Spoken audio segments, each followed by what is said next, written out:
These are the 10 biggest mistakes I see beginners making with their DJI Avata 2. This video could literally save you from losing your drone because some of these mistakes could destroy your Avata. And the last mistake is the most common cause of crashes that no one talks about, so make sure you stick around for that. So mistake number 1 is not understanding when the Avata 2 will lose signal connection with the goggles. The Avata 2 has really impressive signal range. It is absolutely phenomenal, but it's not magic. The remote sends commands to the drone where to fly, and the drone is constantly sending back footage to the goggles, and as long as you have a clear line of sight between the goggles and the drone, it's all good and happy. But when you start to get things in between you and the drone, you start to run into issues. Most of the time, if you have non-solid obstacles like trees or even buildings between you and the drone, you'll be fine as long as you're not super far away with a lot of trees or whatever between you and the drone. But when you really start to run into issues with signal transmission is if you fly over a ridge or a hill or something like that, and you get solid earth between you and the drone, which entirely blocks the signal, and you'll very quickly start losing connection with the drone. This is something you really have to be careful about when you're surfing mountains, because you don't want to dive down just on the other side of a ridge line, lose line of sight to your goggles, and have the drone disconnect and potentially run into something before return to home failsafe can activate. Now in the FPV goggles, when you're starting to get to the edge of the range, you'll start to see an orange border around the bottom of the image. This is letting you know your signal strength is starting to get low, and you should probably start thinking about turning around and coming back. And then eventually, as you go further away, that orange will turn into red, and this is letting you know that the connection to the goggles is getting very weak and the video feed is just about to cut out. And so when it turns red, you definitely want to immediately turn around and head back toward where you're flying from. There's also a little signal strength indicator down in the corner of the goggles that you can monitor as well to help you keep from flying entirely out of range. Now, to help you maintain that line of sight when you're flying further away, for example surfing mountain ridges, you can look at the AR home point indicator in the goggles to see the point where you took off from, and you can make sure that there is an unobstructed line of sight between the drone and that home point at all times, and then you'll be sure not to lose signal. Mistake number 2 is not using ND or UV filters on your drone. Most of the time when I'm flying my Avata 2, I'll have an ND filter on here to cut down the amount of light that's coming in so I can slow down my shutter speed and get natural motion blur, but it also serves a second essential function. If you crash your drone into something hard, like for example some kind of steel or wires or especially rocks, it can scratch or even break the lens on the camera, and that will totally ruin your footage even if you've just scratched the lens. And using an ND filter on your lens will protect the actual glass of the camera. If you crash, the ND filter will take the damage rather than the lens of the camera. Now, if you don't want to use NDs to cut down the amount of light, you can also get just a clear glass UV filter to put on the lens, and I'd recommend keeping one of those on the drone when you don't have an ND on, just to protect the camera. And having a filter on the drone has saved me so many times when I've crashed even fairly hard into rocks. There's a very good chance it would have damaged the camera if I didn't have an ND attached. And I've also failed to have a protective filter on the camera, crashed into some rusty wires in an obstacle course, and scratched the camera on one of my Avatas, which left a huge smudge in the footage and basically ruined it. And another bonus tip on ND filters: when you crash the drone, the ND filters tend to fall off from the impact, so after a crash, always check to see if it's still attached so that you can look around and see if you can recover the filter before you leave the crash site. By the way, if you want to get cinematic FPV footage with your Avata 2, you won't want to miss this. I've put all of my best cinematic settings for getting the highest quality footage out of the Avata 2 into a PDF checklist, and I'm giving it away completely for free. The link to download it is down in the description, so go check that out if you want to get better shots with your Avata. Mistake number 3 is not knowing how to use the Find My Drone feature on the Avata. When you crash, sometimes it can be a bit hard to locate exactly where the drone is to recover it, and there's 3 different tools that you can use to find the drone, and the third one took me months to figure out. First of all, there's ESC beeping. This basically just makes the motors on the drone beep so that you can hear where the drone is and find it. To turn that on, you'll just go into the goggles here, into settings, go to safety, and scroll all the way down to ESC beeping. And if we turn that on,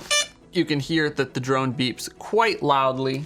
Because I crashed this drone so much, I actually have it mapped to the custom one button on the remote, so I can just push that and the drone starts beeping, and so I can find it much easier. But that only works if you have a pretty good area of where the drone crashed and you can get close enough to be able to hear it beeping. So the second way to help find your drone is to go down here into the goggles, and right above ESC beeping is camera view before loss. There's nothing to show here, but this will just show you the last 30 seconds or so before the drone crashed or before you lost signal to it, and watching that back can help you pinpoint exactly where the drone crashed. And the third and final way to find your drone is using the GPS-based Find My Drone feature. It took me a while to figure this out because on DJI's regular camera drones, you just pull it up in the app on your remote. You can see exactly where the drone crashed, but that feature is nowhere to be found in the goggles. So instead, what you have to do is connect the goggles to your phone with a cable, and then just open the DJI Fly app on your phone, go to Profile, Find My Drone, and then you'll be able to see the location on a map and navigate to where your drone crashed. Mistake number 4 is getting too aggressive with your flying too soon. Especially in manual mode on the Avata 2, if you start out trying to go at the max speed and trying to fly in tight spaces, you are extremely likely to crash and potentially damage your drone. So instead, what you want to do is start out slower with a lower gimbal tilt in manual mode, and also start out in the open and high up above obstacles. That way you have more time to react, more time to recover yourself, more time to hit the pause button when things start going wrong. And then once you've sort of got the feel of how it flies, you can slowly start to go faster and fly in tighter spaces. Mistake number 5 is shooting at 30 frames per second instead of 60 frames per second on the Avata 2. If the video frame rate is set to shoot at 30 frames per second, the feed to the goggles is only 30 frames per second, and it feels a lot more choppy and a lot harder to see everything that's happening in real time and react quickly. For me at least, this makes it a lot harder to be able to see where I'm going in tight spaces, react to things that are coming up, and not crash the drone. So to fix this, you'll always want to shoot at 4K 60 frames per second. This will give you a smoother feed in your goggles, and even if you want your final video to be at 30 frames per second, you can just take that 60 frames per second footage and put it on a 30 frames per second timeline, and it will just use every other frame. And to get natural motion blur as if I was shooting in 30 frames per second, I'll often shoot at 60 frames per second with a 1/160th shutter speed, and then just use that footage on a 30 frames per second timeline. And mistake number 6 is taking off and landing on sand or loose dirt. If you take off from the sand or from a really dusty area, you can get sand or dust or dirt in the drone's motors or in the gimbal, and that can cause problems. Now, I've actually taken off from loose dirt quite a few times, and it's actually surprisingly resistant to issues with getting dirt all in the drone, but I did have dirt get in the gimbal once from a crash, which caused some gimbal errors for a while, but it eventually worked itself out after I just moved the camera back and forth a bunch of times to kind of grind the dirt out. It's honestly really impressive how tough and resilient the Avata 2 is. But ideally, you want to keep dirt out of your drone. So on sand or loose dirt, you'll want to either hand launch the drone, which I do a lot, even if I'm just flying from tall grass or something where I don't want it to get tangled up in the motors, or you can take off from a drone case, for example, a hardshell case, or from a dedicated drone landing pad. Mistake number 7 is having your return to home altitude set incorrectly. When you hit the return to home button on your controller or lose connection with the drone, the Avata 2 will go up to the altitude that you've preset in the settings and fly home to where it started. Now, most of the time this is great, but if your altitude is lower than the tallest obstacle between you and the drone, it can run into that obstacle and crash while flying back to you. So you'll want to set the return to home altitude in the settings so that it's higher than the tallest obstacle in the area. Now, most of the time I don't want to have to figure out what the tallest thing in the area is and then go and set my return to home altitude to just above that. So I just keep the return to home altitude set at 400 feet so I don't have to worry about it. And mistake number 8 is having your signal loss action setting set wrong. When you lose video link and control connection to the drone, by default it will ascend to the return to home altitude and fly home. And most of the time this is exactly what you want to happen. But if you're flying under trees or indoors or anywhere else where there's something above the drone, if return to home gets triggered, it will ascend straight up into the trees or whatever's above it and crash. So when you're flying under things, you'll want to change the signal lost action from return to home to hover. You can find the setting in the goggles under settings, safety, advanced safety settings, aircraft signal lost action. There are 3 settings here: return to home, hover, and land. I would never use land because I don't want the drone to just land straight down into whatever's under it. So if you're flying under overhead obstacles, you'll want to set this to hover. And just make sure to change this setting back to return to home for long range flying, so if you do lose signal to the drone or fly out of range, it will return to the home point. And mistake number 9 is not practicing manual mode in the simulator before you fly in real life. Flying in manual mode on the Avata 2 unlocks a ton of great things you can do. You can get all of those amazing cinematic shots, diving cliffs, you can do flips and rolls, you can carve between trees. You just have way more control than in any other mode. But manual mode is also quite tricky, and the controls are quite a bit different from flying a regular drone. And so with all of those different controls, flying in manual mode does take some getting used to. And if you just try to fly in manual mode straight away with the actual drone, you're almost guaranteed to crash and you might damage the drone. So instead, you can start learning manual FPV controls in a simulator on your computer. You can just plug in your remote controller 3 with a USB-C cable into your computer and fly a virtual FPV drone in a simulation on the computer. There's a bunch of great FPV simulators out there, tons of different options. My current go-to simulator is called Uncrashed. It has beautiful, beautiful graphics and a lot of maps to fly in. Pretty decent physics. I'm not sure if the physics are the best out there, but it's a great option to become comfortable with manual FPV controls. I've also had good results with another simulator called Curry Kitten. Weird name, I know, but it works pretty well. It has way less high quality graphics than Uncrashed and many other simulators, but that makes it way easier to run on less powerful computers. And with Curry Kitten, I was able to get the simulator to feel very similar to the Avata 2, so that's a perk as well. And then after you've spent some time in the simulator, gotten a good idea of what the controls do, and started to get comfortable with it, you can start practicing on your actual drone. Now, to be able to do this, you'll need to actually go into the settings and change the 3rd position switch on the remote from sport mode to manual mode. And by default, when you enable manual mode, it will be in attitude limit mode. You can turn this on and off by going to settings, control, remote controller, and then gain and expo tuning. Attitude limit mode keeps you from flipping the drone entirely over or diving straight down. It's kind of like training wheels for your drone so that you can get a bit of the feel of manual FPV without being as likely to crash because you flipped the drone over and got disoriented. Now, once you start to get comfortable with FPV, you will want to make sure to turn off attitude limit mode for the full FPV experience so that you can dive and do all of those great things. And as you're practicing with the drone, remember that there always is the brake button on the remote. You can just use this as kind of a panic button. If anything starts to go wrong, if you flip the drone over, if you start to get disoriented, just push that, the drone will right itself, come to a stop, and just hover there until you're ready to start flying again. And finally, mistake number 10 is flying with too low of a battery. This is one of the biggest mistakes that has caused me so many crashes. When the battery level starts to get low on the Avata, it doesn't have as much power to be able to punch out of a dive or get up and over an obstacle. It just overall becomes less responsive. And so if you aren't paying attention to this, you can very easily crash your drone because you don't have enough power to get over something or pull out of a dive. This has happened to me so many times. I just wanted to get one last shot with the drone or get one last pass on an FPV line I was flying, but it turned out I didn't have quite enough power, quite as much power as I thought I had, and ended up crashing on that last go around. Now, at some point you do get a throttle output reduced warning in your goggles, but even before you get that warning, there is a reduction in the amount of throttle power you have to be able to punch out of things. So I've made it kind of a rule for myself that when the battery gets below, say, around 40%, I'll either bring the drone back in and just quit flying, or most of the time I'll just keep flying, but keep that in mind and not do any risky maneuvers that might take a lot of punch out power when the battery is partially empty. plenty. And just keeping this in mind can actually save you from a ton of crashes. So there you have my 10